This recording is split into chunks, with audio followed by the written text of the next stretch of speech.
नमस्कार, हल्ला बोल टीवी देख रहे हैं आप। मैं हूं आपके साथ प्रियंका। देखिए, कल पुलिस अफसर ने जो प्रेस कॉन्फ्रेंस किया उसमें मीडिया कर्मी के सवालों से बचते दिखे और अब ऐसी ऐसी चीजें शेयर की जा रही है जो एसआईटी टीम के अलावा कोई नहीं कर सकता।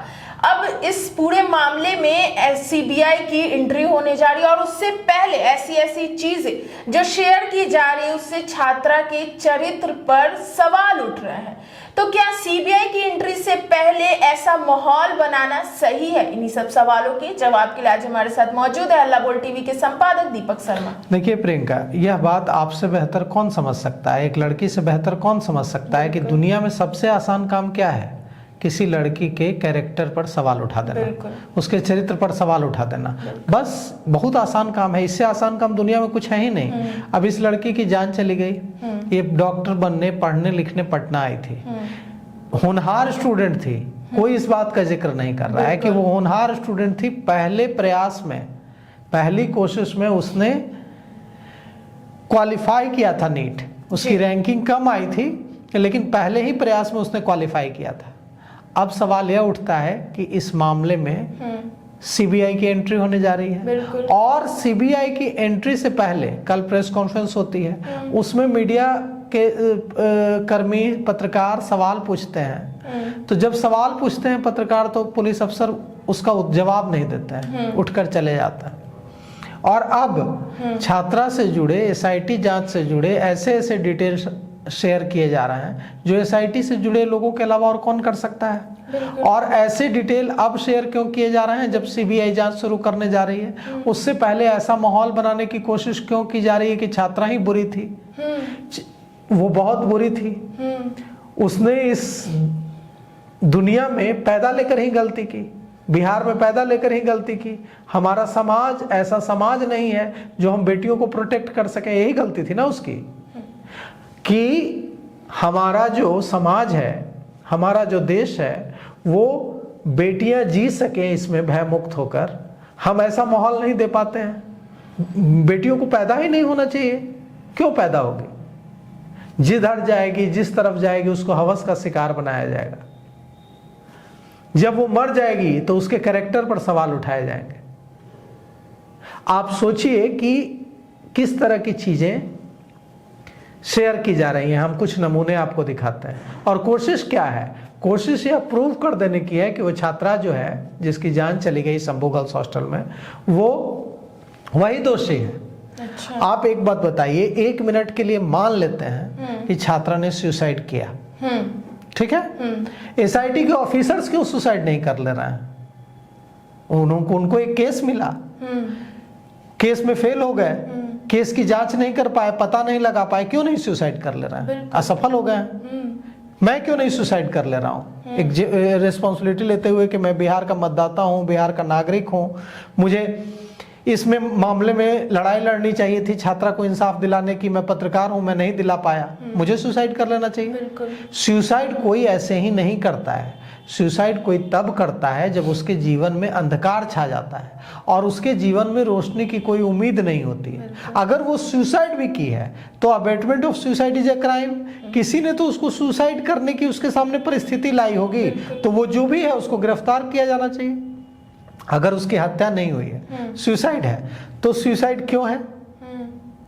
किसी ने तो परेशान किया।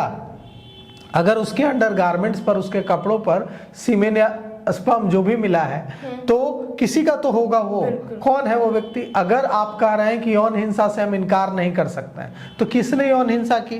जी। इन सवालों का जवाब देने में पुलिस को, एसआईटी को कोई दिलचस्पी नहीं है।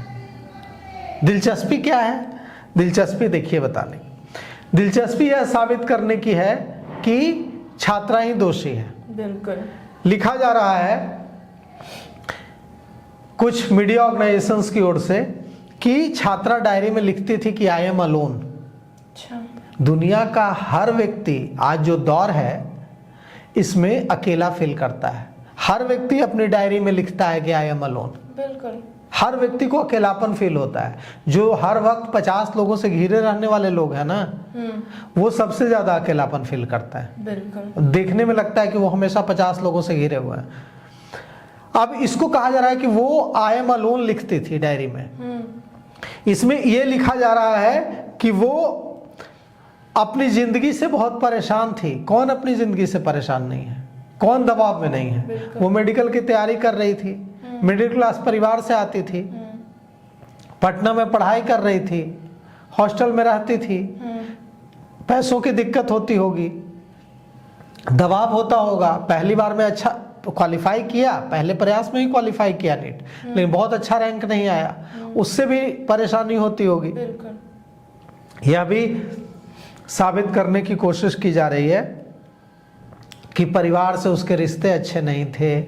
उसने अपने पिता को कई बार कॉल किया, पिता उसको लेने आए, ले करके गए, रास्ते में उसकी तबीयत खराब थी। ये सारी डिटेल अब क्यों शेयर की जा रही है? कहा जा रहा है कि उसने अपने पिता को कई बार कॉल किया, पिता ने रात में उसने कॉल 25 दिसंबर की देर रात से 26 दिसंबर की सुबह के बीच छात्र ने अपने पिता को 3 बार कॉल किया। 26 दिसंबर की सुबह भी एक कॉल किया, 1 से 4 बजे के बीच कॉल किया, लेकिन पिता ने फोन नहीं उठाया। उसके बाद फिर अपनी मां को व्हाट्सएप मैसेज किया, फिर दोपहर में पिता से बातचीत हुई। यह भी कहा जा रहा है कि पिता ने फोन क्यों नहीं उठाया। तो सवाल ये उठ रहा है कि क्या सीबीआई की एंट्री से पहले, सीबीआई की जांच से पहले ऐसे सारे डिटेल शेयर करना सही है? ये डिटेल कौन शेयर कर रहा है? ये डिटेल एसआईटी की जांच में सामने आए हैं। डायरी तो उसकी पत्रकारों को नहीं मिली है, एसआईटी को मिली है। तो ये डिटेल शेयर कर रहे हैं एसआईटी से जुड़े लोग। क्यों कर रहे हैं? ये वही एसआईटी से जुड़े ऑफिसर्स हैं जो पत्रकारों को अनुशासन का पाठ पढ़ाते हैं। वे कहते हैं कि आप ये कीजिए और ये न कीजिए। प्रेस काउंसिल बन जाते हैं, कोर्ट बन जाते हैं, और खुद देखिए क्या कर रहे हैं। खुद ये कर रहे हैं कि केस से जुड़े महत्वपूर्ण तथ्य वे छिपे छिपे तौर पर जारी कर रहे हैं जी। और वो भी तब जब इसमें सीबीआई की एंट्री होने जा रही है। ये क्या तमाशा है? प्रेस कॉन्फ्रेंस में आपसे सवालों का जवाब देते नहीं बनता है, और अब डायरी में क्या लिखा था छात्र ने, इसके डिटेल आप जारी कर रहे हैं, उसके वीडियो फुटेज जारी कर रहे हैं। बिल्कुल। ये क्या है? अब देखिए इस मामले में सीबीआई क्या पता लगाती है। तो देखिए, हमारे समाज में एक महिला के चरित्र पर सवाल उठाना काफी ज्यादा आसान है, लेकिन ये जो छात्रा की, नीट छात्रा की मौत हुई है, इसको न्याय दिलाने की पूरी जिम्मेदारी अब सीबीआई को सौंप दी गई है। अब देखना ये होगा कि सीबीआई न्याय दिला पाती है या नहीं। हालांकि इन सब को लेकर आपकी क्या राय है हमें कमेंट बॉक्स में बताएं। फिलहाल इस पेशकश में इतना ही। आगे की खबर देखने के लिए बने रहे हल्ला बोल टीवी के साथ। धन्यवाद।